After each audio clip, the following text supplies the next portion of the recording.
오늘 우리에게 주시는 하나님의 말씀은 사무엘상 7장 1절에서 17절의 말씀입니다. 기란 여아림 사람들이 와서 여호와의 궤를 옮겨 산에 사는 아미나답의 집에 들여놓고 그의 아들 엘리야사를 거룩하게 구별하여 여호와의 궤를 지키게 하였더니 궤가 기란 여아림에 들어간 날부터 20년 동안 오래 있는지라. 이스라엘 온 족속이 여호와를 사모하니라. 사무엘이 이스라엘 온 족속에게 말하여 이르되 만일 너희가 전심으로 여호와께 돌아오려거든 이방 신들과 아스다롯을 너희 중에서 제거하고 너희 마음을 여호와께로 향하여 그만을 섬기라. 그리하면 너희를 블레셋 사람의 손에서 건져내시리라. 이에 이스라엘 자손이 바알들과 아스다롯을 제거하고 여호와만 섬기니라.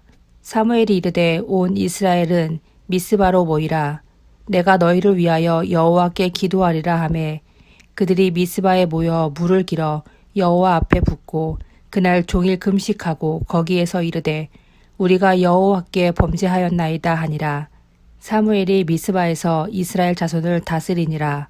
이스라엘 자손이 미스바에 모였다 함을 블레셋 사람들이 듣고 그들의 방백들이 이스라엘을 치러 올라온지라.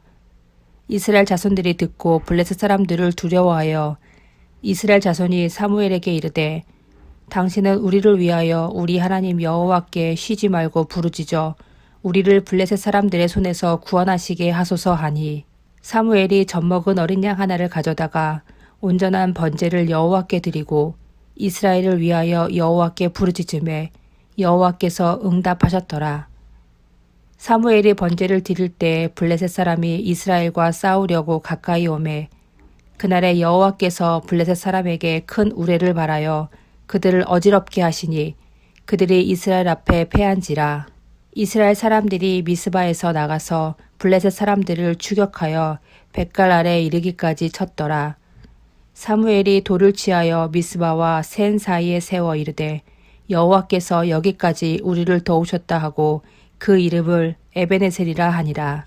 이에 블레셋 사람들이 굴복하여 다시는 이스라엘 지역 안에 들어오지 못하였으며 여호와의 손이 사무엘이 사는 날 동안에 블레셋 사람을 막으심에 블레셋 사람들이 이스라엘에게서 빼앗았던 성읍이 에그론부터 가드까지 이스라엘에게 회복되니 이스라엘이 그 사방 지역을 블레셋 사람들의 손에서 도로 찾았고 또 이스라엘과 아모리 사람 사이에 평화가 있었더라. 사무엘이 사는 날 동안에 이스라엘을 다스렸으되 해마다 베델과 길갈과 미스바로 순회하여 그 모든 곳에서 이스라엘을 다스렸고 라마로 돌아왔으니 이는 거기에 자기 집이 있음이니라. 거기서도 이스라엘을 다스렸으며 또 거기에 여호와를 위하여 제단을 쌓았더라. 아멘. 인간은 사회적 존재입니다. 태어난 후 일정 기간이 지나면 독자 생존하는 여타 동물들과는 달리 가족 가운데 성장하고 이후에도 사회의 울타리 안에서 맡은 역할을 하며 사회의 구성원이 됩니다. 사회는 모두 평등한 관계가 아닙니다. 계급이 생겨나기도 하고 역할에 따라 직분이 존재합니다.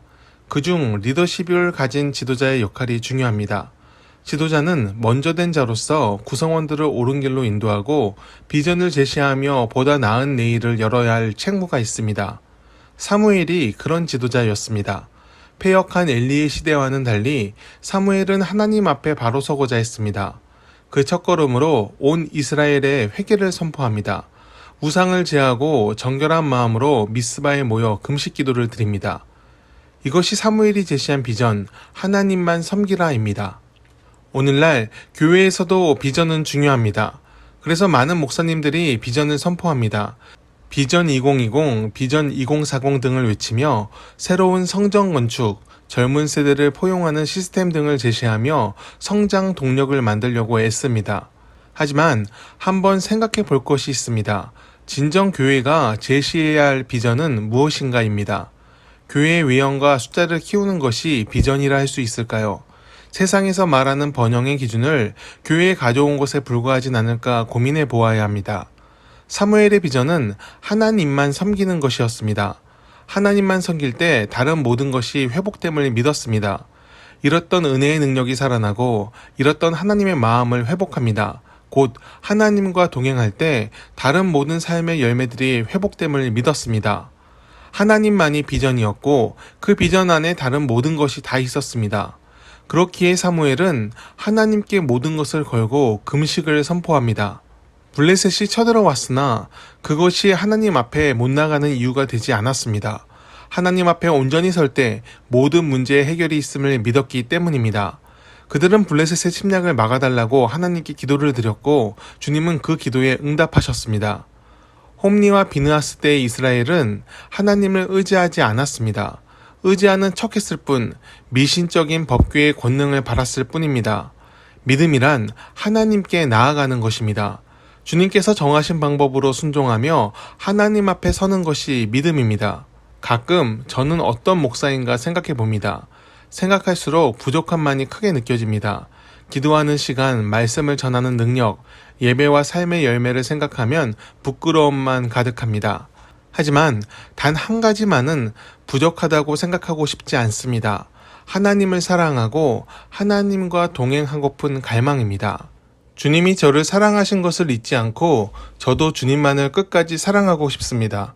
그런데 하나님께 이렇게 기도하면 주님께서 꼭 그것으로 충분하다 말씀하시는 것 같습니다. 이것으로 충분하다 하시며 저의 삶을 항상 도와주십니다. 뿌린 씨앗만큼만 거둬도 감지덕지할 텐데 그보다 더 많고 놀라운 일을 우리 삶 가운데 이뤄주시는 분이 우리 하나님이십니다. 우리를 향한 하나님의 기대치는 그다지 높지 않습니다. 주님은 우리와의 동행을 원하십니다. 그것만 있으면 된다고 하는데 사람은 참 따르질 않습니다. 스스로 좋다 하는 대로 가다가 늪 같은 죄에 빠져 서서히 영혼이 죽어갑니다. 죄에 사로잡히면 선과 악을 분별하기가 어렵습니다. 스스로가 삶의 중심이 되어 좋다 하는 대로 행동하다가 올무에 걸리고 맙니다. 사무엘의 회개 명령은 이것을 되돌리는 것입니다.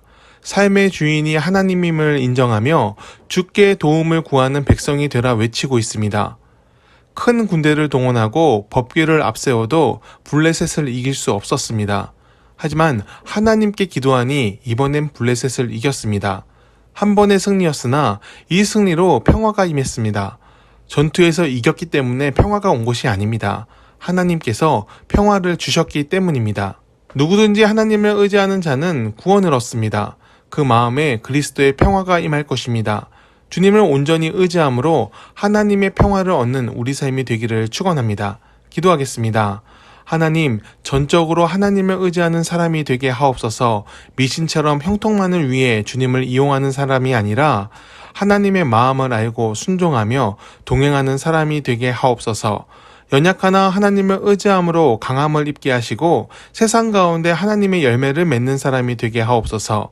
사무엘이 회개를 선포했을 때 온 이스라엘이 살아났던 것처럼 우리의 삶에 하나님을 향한 회개가 끊이지 않게 하옵소서. 악을 멀리하며 하나님의 선을 이루는 삶으로 인도하여 주옵소서. 예수님의 이름으로 기도드립니다. 아멘. 나의 믿음 주께 있네.